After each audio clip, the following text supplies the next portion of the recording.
Salut à vous tous.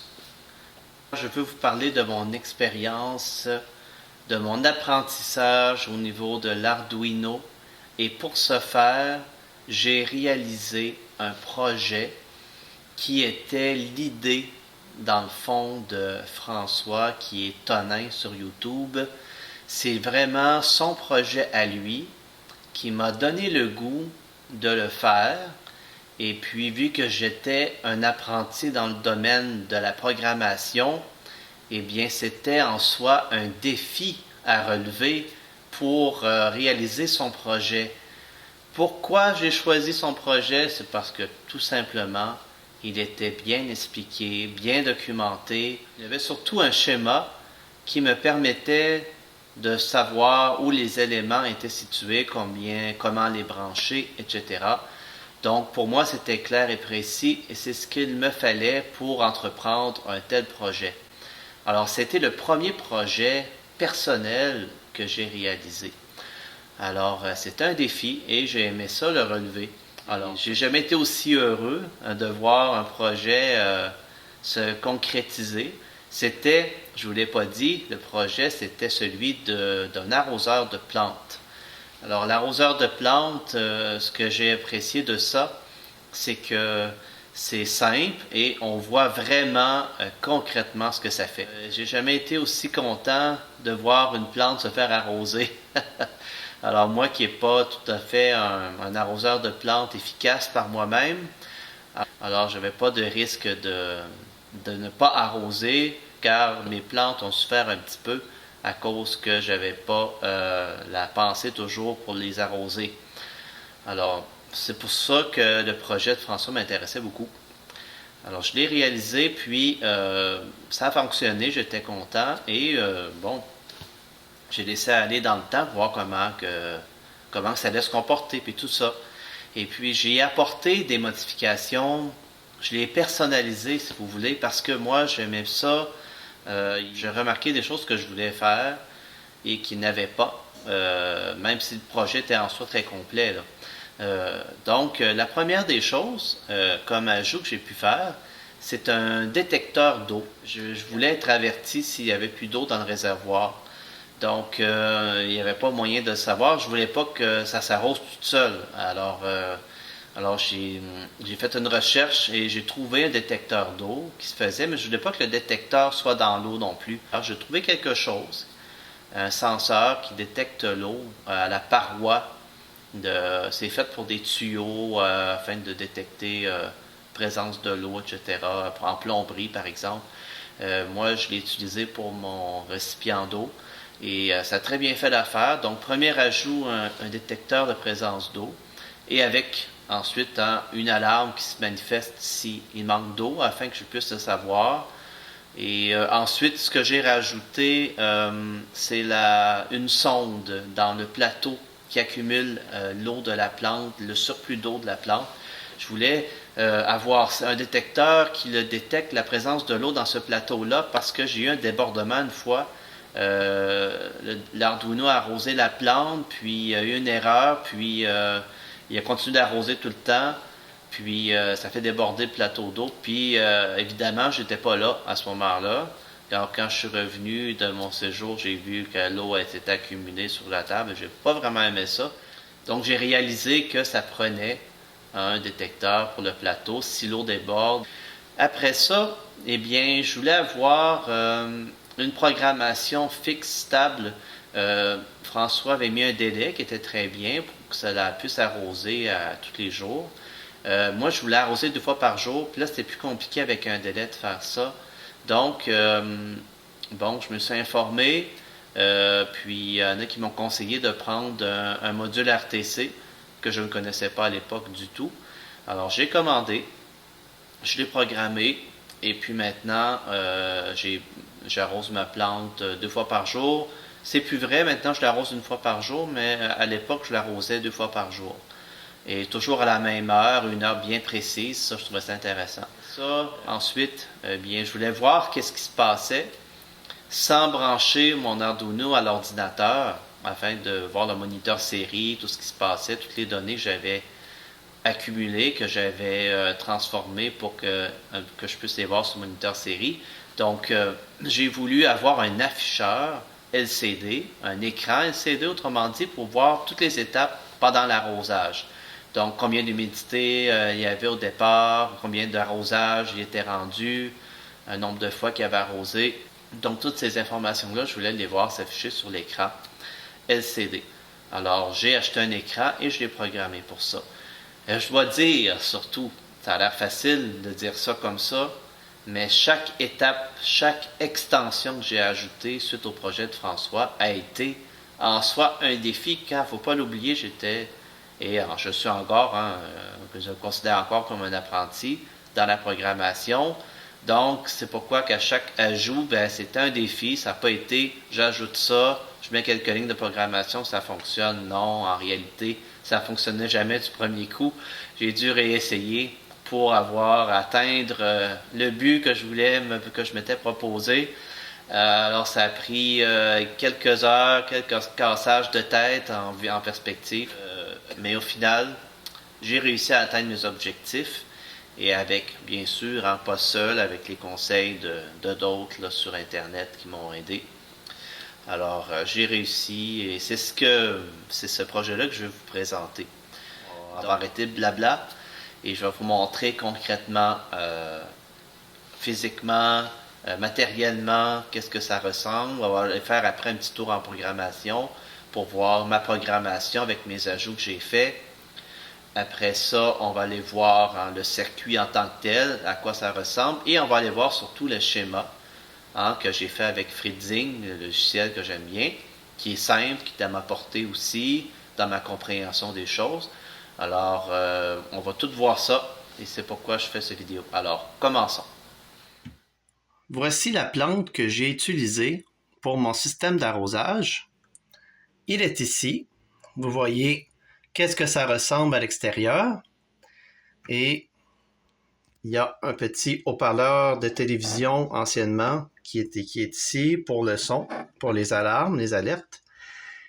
Et j'ai installé un petit bouton pour bypasser le système programmé avec le RTC afin de l'activer manuellement. Car pour des essais ou pour savoir l'humidité de la terre quand je veux, eh bien, je peux l'activer. Alors, ça se présente comme ça et on va commencer par un premier test. Donc, allons-y.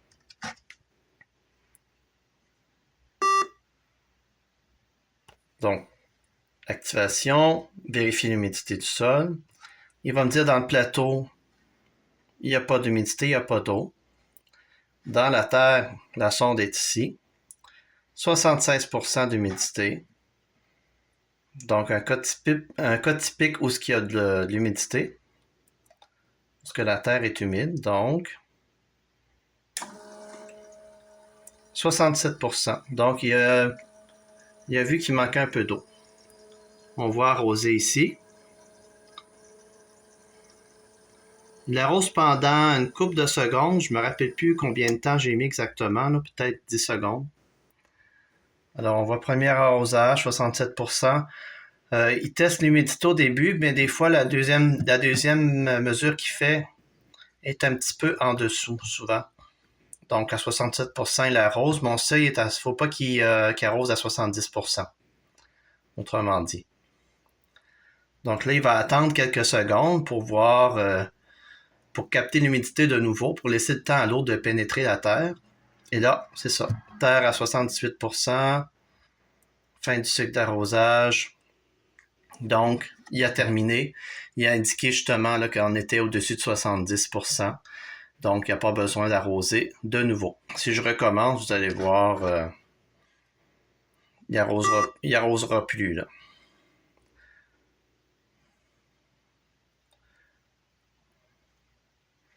« 1% de plateau, évidemment, il n'y a pas d'eau encore. Il n'y a pas assez arrosé pour ça.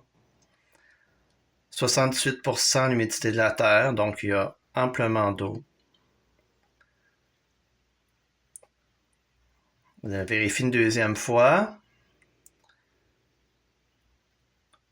79%, donc elle vient d'être arrosée. Assez humide. au-dessus de 70, fin du cycle d'arrosage, et il s'éteint.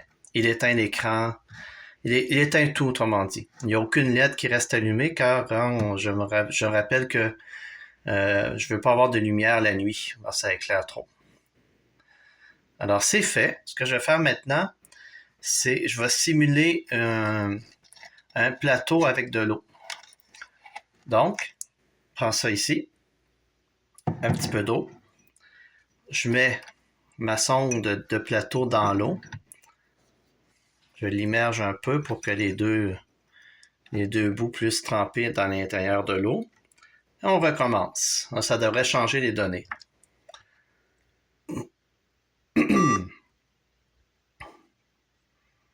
Donc, elle teste tout de suite dans le plateau. 49%, il y a de l'eau. Humidité de la terre, 81%. Plateau plein d'eau. Arrêt de l'arrosage. Donc, j'ai indiqué des données qui correspondent au niveau de l'eau dans le plateau avec le pourcentage. Donc, c'est ce qu'on voyait tout à l'heure. Mais si j'enlève, je fais en sorte que la sonde soit débranchée, donc elle ne captera plus l'humidité du sol, il va empêcher d'arroser quand même. Même s'il voit que la terre est sèche, si le plateau est plein d'eau, il n'arrosera pas. Pour protéger, pour éviter que ça déborde. Pas de dégâts d'eau ici, là. Donc le plateau est plein d'eau, évidemment. 1% de la terre, mais il n'arrosera pas. Arrête l'arrosage parce qu'il y a de l'eau. Ça protège. Voilà. À propos du capteur dans la terre, bien moi je l'ai inséré dans le pot. J'ai fait des petites fissures pour insérer vraiment les deux pattes du capteur d'humidité. Et puis ce qu'il faut savoir, c'est que j'ai remarqué qu'après un certain temps, la terre se tasse autour du capteur, puis ça fait en sorte qu'il capte moins bien l'humidité du sol. Donc, à l'occasion, je vais un petit peu brasser la terre avec un instrument, replacer la terre comme il faut, j'enlève la sonde avant, brasse la terre, j'insère un instrument jusqu'au fond, puis après ça, quand je remets la sonde, eh bien, elle est dans la terre, je sais parce que je l'ai brassée. Il y a aussi le fait qu'il peut y avoir des racines, puis si il est juste dans les racines, bien, il capte moins d'humidité, là. C'est plus difficile pour lui. Donc, il va capter plus l'eau qui va arriver directement que l'humidité de la terre. Donc, c'est important à l'occasion, bien sûr, de cette plante-là, je devrais normalement la remettre dans un autre pot parce que ça fait longtemps, puis il doit avoir plein de racines, là. Mais si la terre se tasse avec le temps, c'est bien de ressortir et de le réinsérer en brassant à l'intérieur avant la terre pour qu'il soit inséré bien dans la terre. Donc, c'est ce que j'ai remarqué dans mes observations là, au niveau du capteur d'humidité dans le sol. Et c'est ce que je voulais vous partager.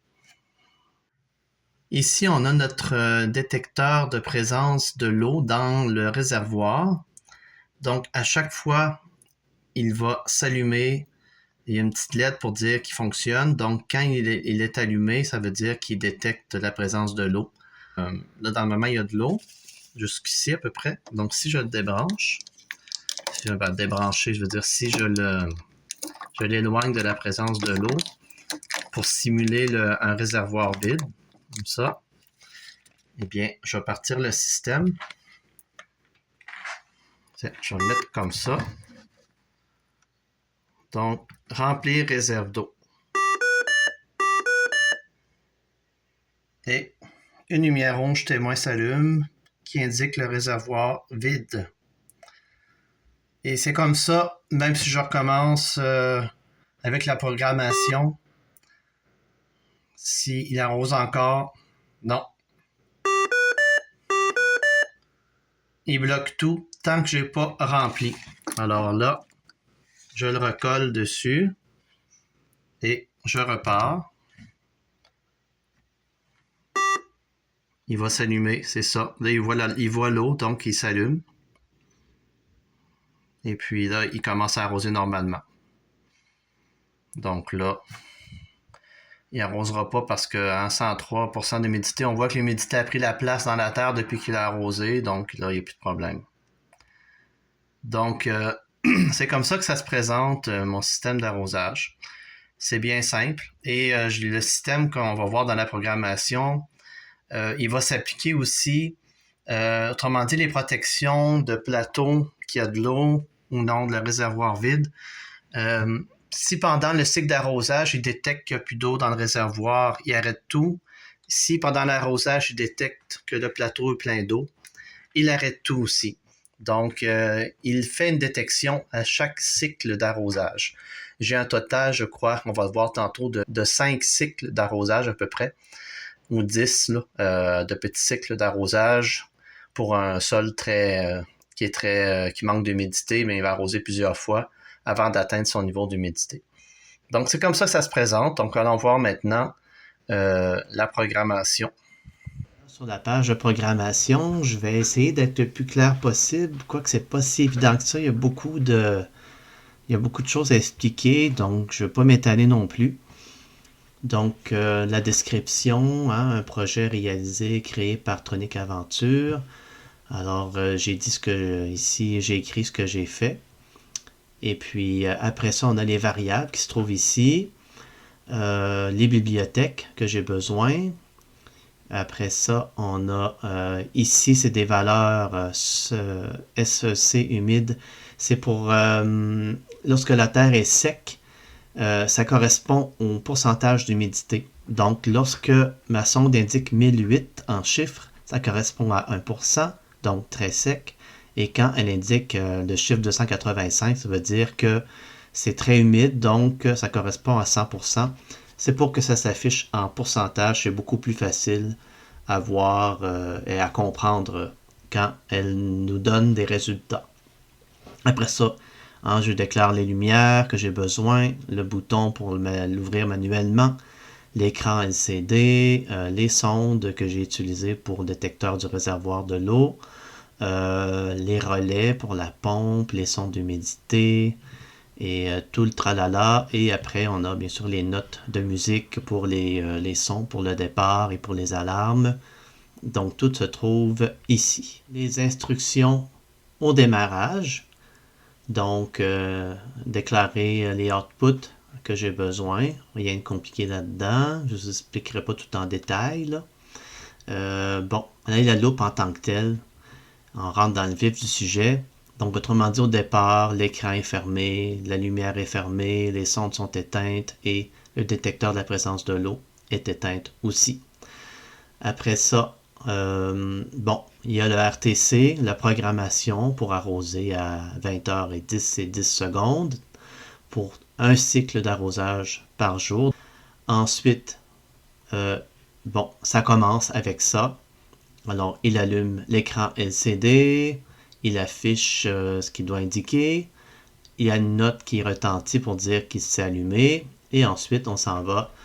Donc, il allume la lumière verte, il active la sonde pour le réservoir de l'eau, et puis il va faire une première détection pour le réservoir de l'eau, afin de détecter la présence de l'eau au départ. Donc, si il détecte qu'il n'y a pas d'eau dans le réservoir, bien il affiche ici là, la programmation pour le message sur remplir la réserve d'eau, la lumière rouge et les notes pour avertir. Et puis il revient au départ, go to the tempo, le tempo est ici en haut, donc il revient, il referme tout et il attend que le RTC puisse, la programmation puisse repartir le jour d'après. Sinon, s'il détecte de l'eau, bien, il n'y a pas de problème, il continue. Il va aller ici, puis là, il va effectuer une première lecture d'humidité. Donc, il va utiliser les deux sondes dans la terre et dans le plateau. Et puis, il va indiquer les résultats. Donc, les données sont ici. Et puis, là, ici, bien, il y a le premier système pour arrêter s'il y a de l'eau dans le plateau. Donc, tout est là. Le message et puis s'il y a de l'eau dans le plateau, bien, il retourne en haut et il attend la prochaine session d'arrosage. S'il n'y a pas d'eau, il continue. Alors, il va faire une autre vérification pour l'humidité du sol. Et puis ici, on a les cycles d'arrosage, donc la fameuse boucle de 15 fois, donc 15 cycles d'arrosage. Puis pour le temps, on va le voir tantôt. Donc, il commence son cycle et ici, ben, au départ, vu qu'il revient 15 fois de suite, eh bien, il faut à chaque fois que je mette l'alarme pour savoir s'il y a de l'eau dans le réservoir, s'il n'y en a pas, pour arrêter la session d'arrosage. Donc, c'est ici, avec les notes, le son et tout ça. Et puis, il revient au début, au tempo, s'il n'y a pas d'eau dans le réservoir. S'il y a de l'eau, il continue. Et il va avoir le deuxième cycle de vérification maintenant du plateau. Alors, à chaque fois qu'il arrose de nouveau, il vérifie et le réservoir et le plateau d'eau, comme je l'ai signalé tout à l'heure dans l'autre vidéo. Et puis, s'il n'y a pas d'eau, il continue tout le temps son cycle d'arrosage. Alors, il va arriver ici, il va vérifier l'humidité de la terre. Si ça dépasse 70, eh bien, il va aller ici. Si ça ne dépasse pas 70, eh bien, il entreprend le cycle d'arrosage et c'est 15 secondes qu'il arrose dans la terre. C'est 15 secondes que ça dure, le cycle d'arrosage. Et puis, il attend un total de 20 secondes que l'eau pénètre la terre. Et après ça, il revient toujours à chaque boucle en haut. Et puis, il recommence avec les tests de la présence de l'eau dans le réservoir et dans le plateau d'eau. Et puis, il continue comme ça jusqu'à temps qu'il y ait assez d'eau. Et si la terre est assez humide, eh bien là, il s'en vient ici. Et là, il indique que la terre est assez humide avec les messages. Et puis, c'est la fin du cycle d'arrosage. Il revient au départ avec ici cette ligne-là qui indique de retourner au tempo. Et le tempo revient à la programmation pour partir le jour d'après à la même heure, ici à 20h10. Donc, en gros, c'est la feuille de programmation que j'ai fait. J'ai essayé de l'identifier le mieux possible car il y a beaucoup de choses, beaucoup d'alarmes. Il faut que ça soit clair si on veut se retrouver. Alors maintenant, ce qui va suivre, c'est le plan que je vais vous montrer. Voici, ça ressemble à quoi à l'intérieur. Alors, j'appelle ça un spaghetti de fil. Il n'y a pas de sauce, mais c'est pas mal tortillonné dans tous les sens. On voit la petite plaque de circuit au bord là, que j'ai tenté de faire. Excusez-moi le focus. Ici, ben, le petit circuit pour capter l'humidité, le relais. L'Arduino qui est enseveli sous les fils, on a de la difficulté à le percevoir. Et au bout, le module RTC qui est là. Donc, c'est ça à quoi ça ressemble. Les LED sont dans le plateau sur le côté, là, sont collés à la colle chaude. Et puis, avoir su, j'aurais choisi un contenant plus grand. Mais là, en rajoutant les choses, ça a fait en sorte que j'ai manqué de place. Mais bon, ça fait partie de la game, comme on dit. Alors maintenant, je dois faire avec. Mais c'est pourquoi que j'essaie de ne pas l'ouvrir aussi souvent que ça, parce que c'est difficile de rajouter d'autres choses maintenant. Donc, je vais me limiter à ça. Donc, maintenant, le plan. Voici donc le schéma que j'ai réalisé avec Freedzing. Alors ici, on a le module RTC, le DS1307. On a les deux capteurs d'humidité dans la terre et dans le plateau, le LM393, avec les petits circuits qui l'accompagnent. Après ça, j'ai l'écran LCD, j'ai le haut-parleur de la TV et l'alimentation de 110 à 5 volts. Ici, j'ai représenté la pompe à eau par ce petit moteur car il n'y avait pas de représentation de pompe à eau sur le logiciel. Et le réservoir d'eau, je l'ai représenté par une tasse d'eau, tout simplement. Et mon petit capteur d'eau externe qui est représenté ici par un autre élément que j'ai trouvé qui ressemblait.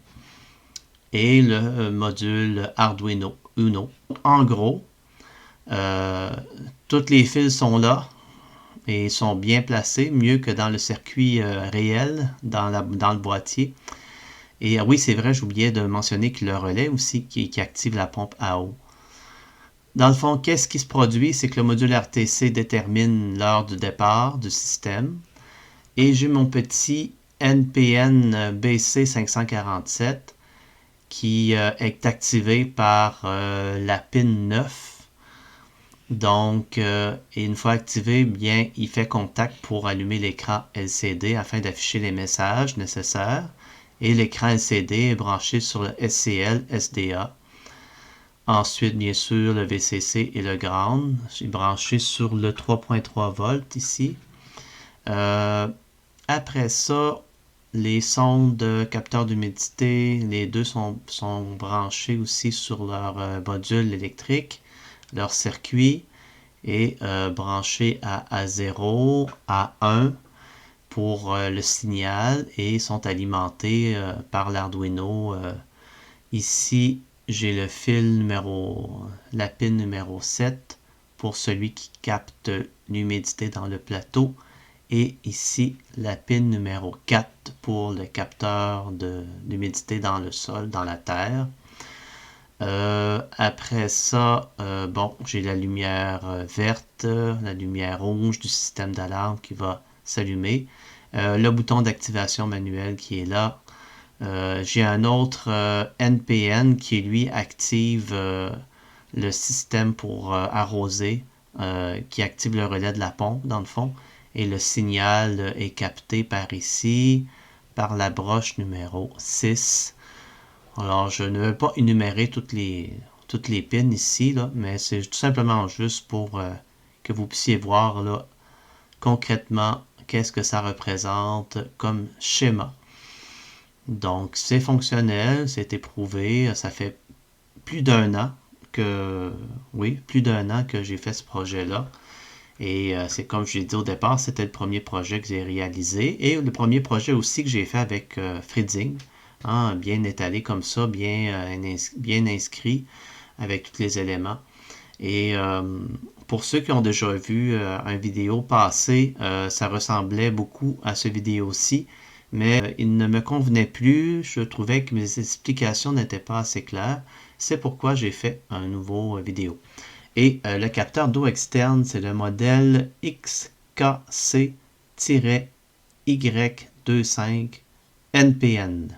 Donc, c'est un NPN, mais là, ne me demandez pas comment que ça fonctionne.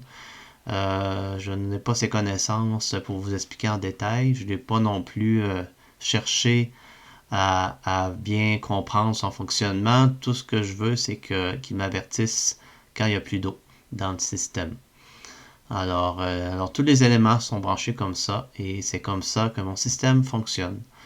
Donc, ça m'a fait plaisir de vous présenter cette vidéo et je remercie toujours François pour avoir initié ce projet que j'ai pu suivre grâce à ses explications et réaliser.